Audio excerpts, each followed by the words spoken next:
बारे में पढ़ते समय हमने जाना था कि किसी बिंदु आवेश के चारों ओर वैद्युत रेखाएं होती हैं। आवेश का मान जितना अधिक होगा वैद्युत फ्लक्स रेखाओं की संख्या उतनी ही अधिक होगी। आवेश का मान जितना कम होगा वैद्युत फ्लक्स रेखाओं की संख्या उतनी ही कम होगी। वैद्युत क्षेत्र में पढ़ते समय हमें फ्लक्स रेखाओं के बारे में जानकारी तो हुई थी, लेकिन हमें फ्लक्स रेखाओं के परिमाण के बारे में कोई जानकारी प्राप्त नहीं हुई थी। तो हम गॉस की प्रमेय के द्वारा हम जानने की कोशिश करेंगे कि किसी आवेश से कितनी फ्लक्स रेखाएं बद्ध होती हैं या किसी बंद पृष्ठ से होकर के कितनी फ्लक्स रेखाएं गुजरेगी। इसका मान डिपेंड करेगा विद्युत क्षेत्र की तीव्रता पर और पृष्ठ के क्षेत्रफल पर। तो आइए शुरू करते हैं। गॉस, जिनका जी पूरा नाम है कार्ल फ्रेडरिक गॉस, इन्होंने हमें फ्लक्स का परिमाण दिया था। इनके अकॉर्डिंग किसी आवेश से बद्ध फ्लक्स का मान Q अपॉन एप्सिलॉन नॉट होता है। वायु या निर्वात में स्थित किसी वैद्युत क्षेत्र में उपस्थित किसी बंद पृष्ठ से गुजरने वाला फ्लक्स का मान उस पृष्ठ से घिरे आयतन में उपस्थित कुल आवेश का Q अपॉन एप्सिलॉन नॉट गुना होता है। ठीक, तो देखिए क्या होगा। Flux phi is equal to E dot ds is equal to Q upon epsilon not. अगर आवेश एक से ज्यादा है तो यहाँ पर क्या आ जाएगा, सिग्मा। तो ये गॉस ने हमको प्रमेय दी थी। अब देखिए इसकी उत्पत्ति कैसे करेंगे। उत्पत्ति करने के लिए मुझे एक बिंदु O मानना पड़ेगा और उस O बिंदु पर आवेश मानना होगा Q, और इस आवेश Q से वेक्टर r दूरी पर मुझे एक पृष्ठ लेना होगा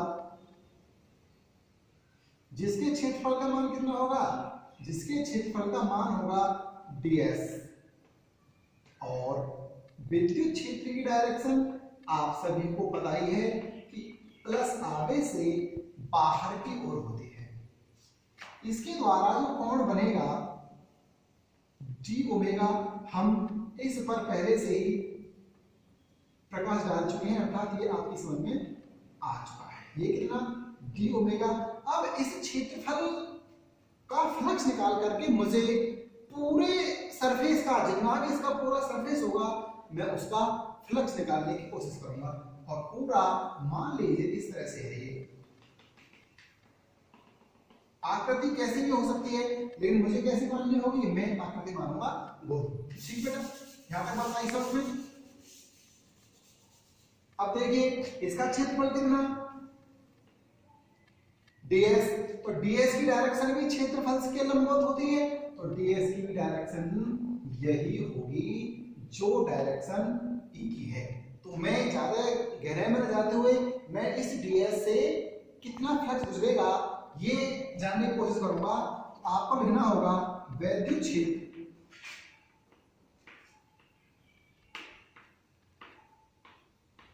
E में उपस्थित पृष्ठ क्षेत्रफल से पृष्ठ क्षेत्रफल कितना ds से होकर गुजरने वाला कुल फ्लक्स। क्योंकि मैंने क्षेत्रफल बहुत सूक्ष्म माना है तो इसलिए फ्लक्स का मान भी कैसा होगा, फ्लक्स का मान भी बहुत सूक्ष्म होगा। तो इसलिए d phi is equal to vector E dot vector ds, और E डॉट ds को आप क्या लिखते आए हैं, E डॉट ds को आप लिखते आए हैं E ds cos थीटा। आपको पता है थीटा इज इक्वल टू कितना, थीटा इज इक्वल टू 0। क्यों, क्योंकि E और ds की डायरेक्शन सेम है, इसलिए थीटा की वैल्यू क्या रखोगे, थीटा की वैल्यू रखोगे 0। तो d phi is equal to क्या आ जाएगा, d phi is equal to E into ds। ठीक बेटा, यहां तक आपकी बात समझ में आ रही होगी।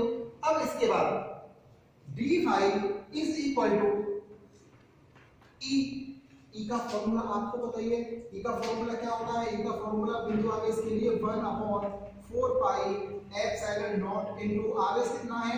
आवेश है क्यू, और ये जो बिंदु है यहाँ पर, ये बिंदु यहाँ से कितनी दूर पर है? r दूरी पर है, तो q upon r square into ds। अब इसके बाद हमें क्या करना है? ये तो हो गया छोटे से पृष्ठ के लिए। अब छोटे से पृष्ठ से मुझे क्या करना है? मुझे संपूर्ण पृष्ठ के लिए लेना है, ठीक है ना? संपूर्ण पृष्ठ कौन सा है? संपूर्ण पृष्ठ है ये, इस पूरे पृष्ठ के लिए लेना है मुझे। इस पूरे पृष्ठ की बात करूं तो संपूर्ण पृष्ठ के लिए या संपूर्ण पृष्ठ से होकर गुजरने वाला कुल फ्लक्स, तो कितना फ्लक्स गुजरेगा? d5 छोटे पृष्ठ के लिए, फाई संपूर्ण पृष्ठ के लिए। Phi is equal to integration, जितना ये है सभी इस, अगर मैं इस क्षेत्रफल को छोटे छोटे क्षेत्रफलों में समान में विभाजित मानूं तो मुझे संपूर्ण पृष्ठ के लिए इन सबको जोड़ना पड़ेगा। तो जोड़ने के लिए मैंने किसका उपयोग किया है? जोड़ने के लिए मैंने उपयोग किया है इंटीग्रल का। तो इसलिए integral 1/4 pi epsilon not into q upon r square ds। तो देखिए इसमें कॉमन क्या? इसमें 1/4 पाई कांस्टेंट है और q भी कांस्टेंट है, ds अपॉन r स्क्वायर। अब आपको पता है चूंकि ds अपॉन r स्क्वायर का फॉर्मूला क्या होता है? ओमेगा होता है। इसकी जगह मैं क्या लिख दूंगा? इसकी जगह q upon 4 pi epsilon not into d omega. ये क्या है? d omega. d ओमेगा घनकोण, और संपूर्ण पृष्ठ के लिए घनकोण का मान कितना होता है? संपूर्ण पृष्ठ के लिए घनकोण का मान होता है 4 पाई। संपूर्ण पृष्ठ के लिए d omega is equal to कितना होता है? 4 पाई। तो मैं d ओमेगा की इंटीग्रेशन d ओमेगा के लिए यहाँ पर क्या रख सकता हूँ? 4 पाई। तो ये जो समीकरण है ये क्या हो जाएगा? Phi is equal to q upon 4 pi epsilon not into integration d omega की जगह कितनी? 4 पाई। 4 पाई से 4 पाई कैंसिल आउट, तो phi is equal to q upon epsilon not. तो इसका अर्थ है कि किसी बंद पृष्ठ से गुजरने वाले कुल फ्लक्स का परिमाण कितना होगा? q अपॉन एप्सिलॉन नॉट, यानी कि जितना आवेश उस पृष्ठ के आयतन के अंदर बंद है उसका 1 एप्सिलॉन नॉट गुना। अब बात करते हैं क्यों बंद पृष्ठ की, क्योंकि यहाँ पर बंद पृष्ठ काफी बार आ गया। बंद पृष्ठ क्या है?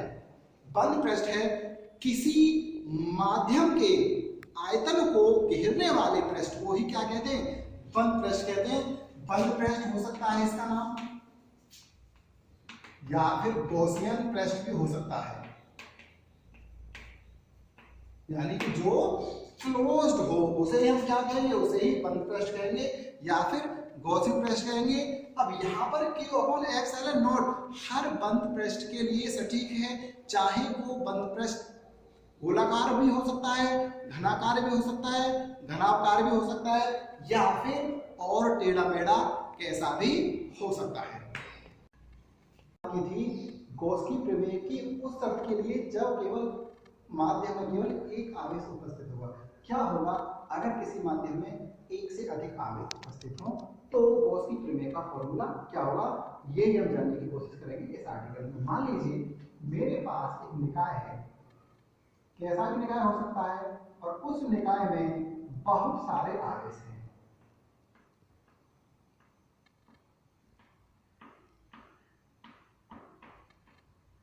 और एक बिंदु है P जहां पर मुझे फ्लक्स का मान निकालना है, या बिंदु P पर एक पृष्ठ है, उस पृष्ठ पर मुझे फ्लक्स का मान निकालना है कि उस पृष्ठ से कितना फ्लक्स निकलेगा। अब Q1, Q2, Q3, Q4 जितने भी आवेश हैं, क्या सबके कारण विद्युत क्षेत्र होगा? बिल्कुल होगा। Q1 के कारण मान लिया E1, Q2 के कारण मान लिया E2, E3, E4, E5, E6, etcetera. तो कुल विद्युत क्षेत्र का मान अध्यारोपण के सिद्धांत से क्या होगा, E = E1 + E2 + E3 + E4। तो आप क्या लिखोगे, निकाय का कुल वैद्युत क्षेत्र, निकाय की वैद्युत क्षेत्र की तीव्रता किससे निकालोगे, अध्यारोपण के सिद्धांत से। अध्यारोपण के सिद्धांत से। और आपको पता है अध्यारोपण का सिद्धांत क्या है, अध्यारोपण का सिद्धांत है vector E = vector E1 plus vector E2 plus vector E3 plus vector E4 plus vector E5 plus vector E6। ठीक, वैद्युत क्षेत्र की वैल्यू ये आ गई। अब मुझे क्या चाहिए, अब मुझे चाहिए कितना फ्लक्स गुजरेगा। तो पृष्ठ से होकर गुजरने वाला, डायरेक्ट करेंगे, छोटे बिंदु के लिए लेंगे, पृष्ठ से होकर गुजरने वाला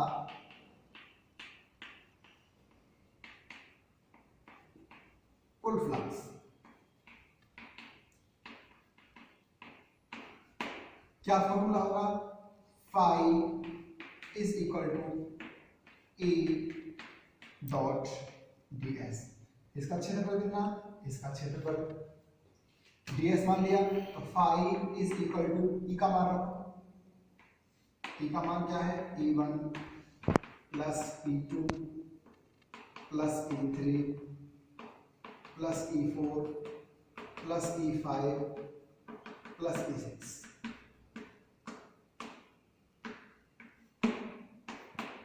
ds। तो phi is equal to E1 ds plus E2 ds plus last term कितना है, लास्ट टर्म A6 ds। देखिए ये अलग फ्लक्स हो गया, ये अलग फ्लक्स हो गया, ये अलग फ्लक्स हो गया। तो phi इज इक्वल टू, इसकी वैल्यू कितनी, Q1 आवेश के कारण है, तो Q1 upon epsilon not Gauss की प्रमेय से, प्लस ये कितना हो जाएगा, Q2 upon epsilon not plus Q3 upon epsilon not plus and so on, last में Q6 अपॉन एप्सिलॉन नॉट। तो phi is equal to 1 upon epsilon not में कॉमन ले सकता हूं, ब्रैकेट में क्या, Q1 plus Q2 plus Q3 plus Q6। ये total आवेश आपको पता ही है, टोटल आवेश क्या मान लेंगे हम, Q मान लेंगे। तो क्या हो जाएगा, टोटल आवेश इनको जोड़ोगे तो सिग्मा Q। तो phi इज इक्वल टू आ जाएगी, phi is equal to sigma Q upon epsilon not. यानी कि एकल आवेश के लिए जो गॉस की प्रमेय आई थी और ये बहुल आवेश के लिए जो गॉस की प्रमेय आ रही है, इनमें कोई खास अंतर नहीं है। वहां पर एक आवेश था तो एक आवेश का मान, अगर बहुल आवेश है तो सारे आवेशों का टोटल करके हम कुल फ्लक्स का मान निकाल सकते हैं। और फ्लक्स पर पृष्ठ की आकृति का कोई फर्क नहीं पड़ता। शुरू होते हैं गॉस की प्रमेय के अनुप्रयोग। अनुप्रयोग में जो सबसे पहला टॉपिक है आपकी बुक में, वो है अनंत आकार की आवेशित समतल प्लेट के कारण इसके निकट स्मॉल r दूरी पर स्थित किसी बिंदु पर विद्युत क्षेत्र की तीव्रता। तो देखिए यहाँ पर क्या लिया मैंने, अनंत आकार की आवेशित समतल प्लेट। आवेशित समतल प्लेट का मतलब ये नहीं कि मैंने कोई चालक लिया और उसको मैंने आवेशित कर दिया, नहीं। यहाँ पर हम जो लेंगे वो लेंगे या तो केवल जो इलेक्ट्रॉनों की वजह से एक सरफेस बन जाता है वो होगा, या फिर प्रोटॉनों की वजह से जो सरफेस बनेगा उसे लेंगे। यहाँ पर किस धातु से प्लेट का कोई अभिप्राय नहीं है। तो ऐसी प्लेट जिसका आकार क्या है, जिसका आकार अनंत है, लंबाई चौड़ाई उसकी अनंत है, तो ऐसी प्लेट मैंने ली है। और ये जो प्लेट है इस पर एक समान रूप से प्लस आवेश वितरित है।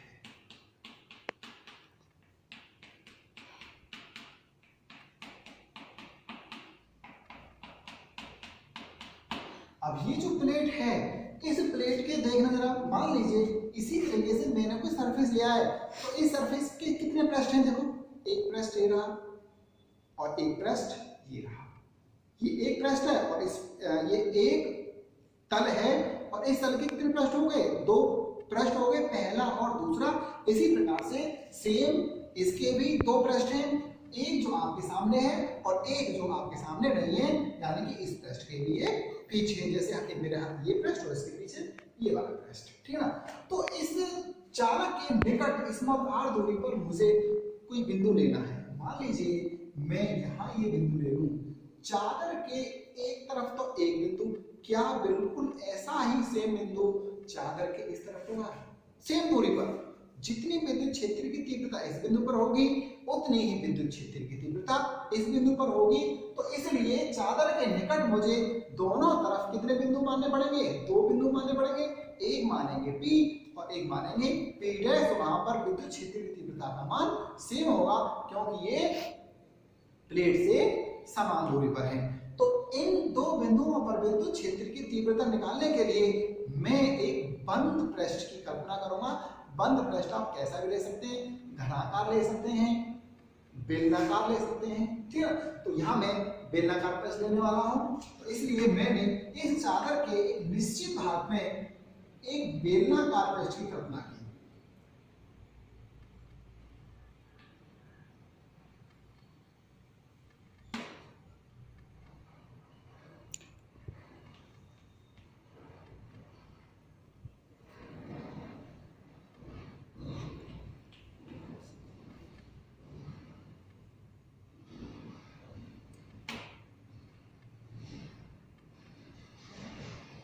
ये बिंदु P है और ये बिंदु है P डैश। समतल चादर यहाँ पर है, तो आप मुझे बता सकते हैं कि विद्युत क्षेत्र की तीव्रता P बिंदु पर किधर होगी, प्लेट से बाहर की ओर होगी। तो P पर विद्युत क्षेत्र की तीव्रता की डायरेक्शन होगी बाहर की ओर। इसी प्रकार से P डैश पर विद्युत क्षेत्र की तीव्रता की डायरेक्शन किधर होगी, विद्युत क्षेत्रता की तीव्रता की डायरेक्शन होगी बाहर की।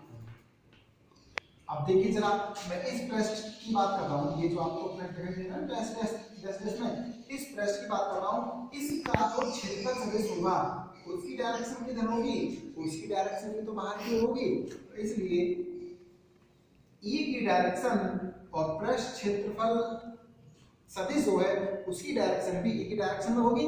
इसी प्रकार से सेम कंडीशन इधर होगी।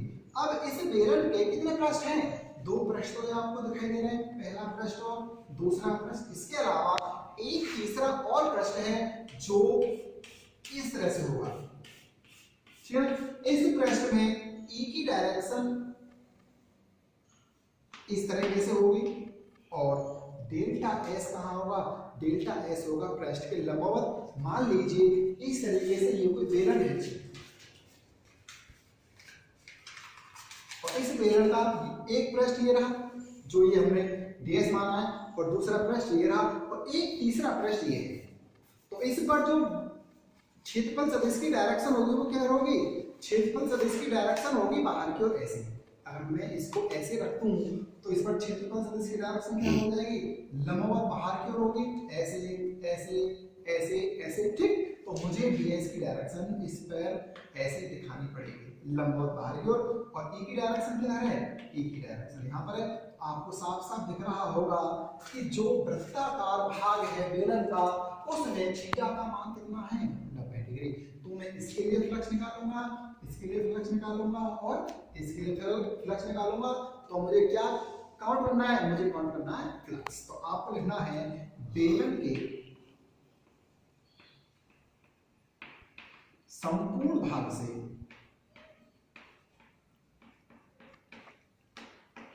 गुजरने वाला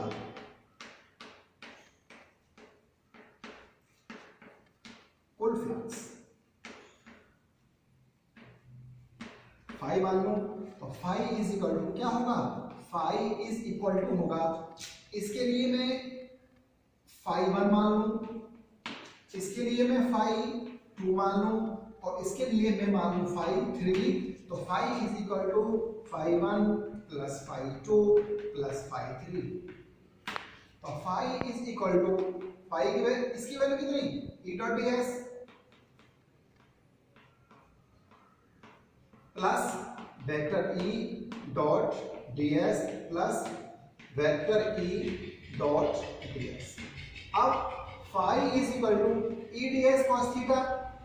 ई ds इसके लिए ई में ds में कौन कितना 0, तो cos 0 की वैल्यू कितनी 1 ई ds प्लस इसी प्रकार से ये भी क्या हो जाएगा, इसी प्रकार से ये भी हो जाएगा ई ds। लेकिन यहाँ पर जो तीसरा है, तीसरे के लिए थीटा का मान कितना है 90, तो cos 90 है, cos 90 का मान कितना हो गया, cos 90 का मान 0 हो गया, तो ये आ जाएगा 0। तो फाई की वैल्यू कितनी आ जाएगी, फाई की वैल्यू आ जाएगी e dot ds plus e dot ds is equal to 2e into ds, समीकरण नंबर 1। अब इसके बाद हमें गॉस की प्रमेय लेनी है, क्योंकि गॉस की प्रमेय से तो फाई निकलता है। तो गॉस की प्रमेय से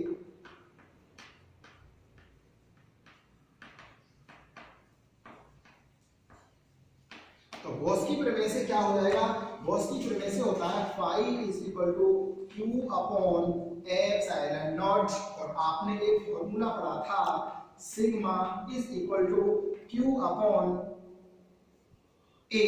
तो यहां से q की वैल्यू क्या आ जाएगी, q की वैल्यू आ जाएगी सिग्मा a, क्योंकि यहां पर हम क्षेत्रफल क्या ले रहे हैं, क्षेत्रफल ds ले रहे हैं, तो a की जगह मैं यहां पर क्या लिख दूंगा, ds लिख दूंगा। तो यहां से q की वैल्यू क्या आ जाएगी सिग्मा इनटू ds, तो फाई इज इक्वल टू क्या हो जाएगा, फाई इज इक्वल टू हो जाएगा sigma into ds upon epsilon not. इसे मान लेंगे समीकरण नंबर 2। तो देखिए समीकरण नंबर 1 में इन पृष्ठों के लिए फ्लक्स का मान है, समीकरण नंबर 2 में भी इन पृष्ठों के लिए फ्लक्स का मान है। जब समीकरण 1 और 2 में सेम कंडीशन के लिए फ्लक्स का मान है, तो क्या समीकरण 1 और 2 आपस में बराबर नहीं होंगे। जब समीकरण 1 और 2 परस्पर बराबर हैं, तो इनको बराबर लिखने में क्या प्रॉब्लम आ रही है, आपने लिखा है समीकरण 1 और 2 परस्पर बराबर हैं। समीकरण 1 व 2 से, तो देखिए क्या लिखूं, e देखो 2eds, 2 से 1 फाई की वैल्यू समीकरण नंबर 1 में ये है, और दूसरे समीकरण फाई की वैल्यू ये है, तो एक बार लिखूंगा मैं ऐसे और एक बार लिखूंगा मैं ऐसे। तो देखिए इसकी वैल्यू कितनी है, इसकी वैल्यू है 2e into ds is equal to, तो गॉस की प्रमेय से जो आया है उसकी वैल्यू है sigma into ds upon epsilon not. तो देखिए ds से ds कैंसिल आउट हो जाएगा, यहां से e की वैल्यू क्या आ जाएगी, यहां से e की वैल्यू आ जाएगी e is equal to sigma upon 2 epsilon not. तो चादर के निकट किसी बिंदु पर स्मॉल r दूरी की स्थिति पर अगर मैं विद्युत क्षेत्र की तीव्रता निकालूं, तो उसकी वैल्यू क्या आ जाएगी, e is equal to sigma upon 2 epsilon not. इस फॉर्मूले में आपको दिखाई दे रहा होगा कि इस फॉर्मूले कहीं भी स्मॉल r का टर्म नहीं है। इसका अर्थ यह है कि किसी समतल चादर जिसकी लंबाई चौड़ाई कितनी है अनंत पर, चादर के निकट में विद्युत क्षेत्र की तीव्रता निकालो, तो उसका फॉर्मूला क्या आने वाला है, उसका फॉर्मूला आएगा सिग्मा अपॉन 2 एप्सिलॉन नॉट, जो r की वैल्यू पर डिपेंड नहीं करेगा। लेकिन एक बात मैं आपके यहाँ पर ये जरूर बताऊंगा कि ये जो है ये तभी के लिए है जब चादर की साइज की अपेक्षा स्मॉल r का मान बहुत कम होगा, या फिर ये जो माना गया बिंदु P है ये चादर के सिरों के निकट ना हो। अब इसके बाद मान लीजिए यदि चादर और बिंदु P के बीच जो हमने माना है कि माध्यम का परावर्तन भरा हो, तो ये आर्टिकल क्या हो जाएगा, यदि चादर एवं बिंदु के बीच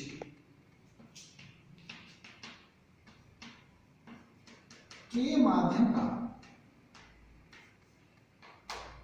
परावैद्युतांक भरा हो,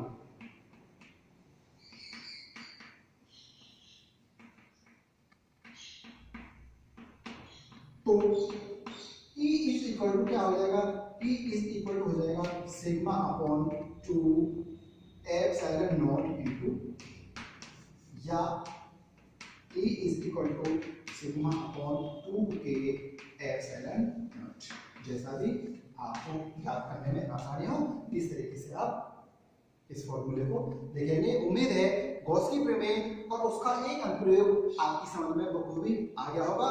ना समझ में आए तो वीडियो को दोबारा देखो। गॉस की प्रमेय है, इतनी आसानी से समझ में नहीं आएगी, लेकिन बार बार प्रयास करोगे तो अवश्य आपकी समझ में आ जाएगी। उम्मीद करता हूँ ठीक ढंग से समझोगे।